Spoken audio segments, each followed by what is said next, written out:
خدمت خانم مرادی هستیم. با تشخیص اولیه دیسک کمر آمده بودن ولی تشخیص این نیست. سوال میپرسیم ازشون. چند ساعت تو روز درد کمر داری؟ اکثر مواقع دارم، فقط تایمی که ورزش میکنن درد ندارم. فقط موقعی که ورزش میکنن درد ندارن. آیا صبحها که از خواب بلند میشین دردتون بیشتره؟ بله، درد و خشکی. درد و خشکی هم باش داریم.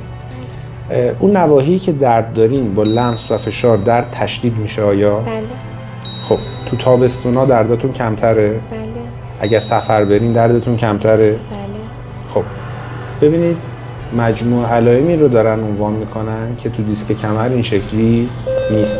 توی دیسک کمر صبحها درد کمتره، در طول روز درد بیشتره، با کار کردن و ورزش کردن بدتر میشه و با استراحت بهتر میشه و ربطی به فصل شاید نداشته باشه، ولی ایشون صبحها دردشون بدتره، به فصل ارتباط داره، فصول گرم سال دردشون بهتره، وقتی سفر میرن بهترن، وقتی ورزش میکنن بهترن و تو بقیه مواقع روز درد دارن و از همین مهمتر نقاطی اطراف ستون فقراتشون هست که با فشار دادن درد تشدید میشه. این تشخیص چیزیه به اسم فیبرومیالژیا. فیبرومیالژیا یک بیماری روماتیسمیه در واقع که همین علامت‌ها رو داره.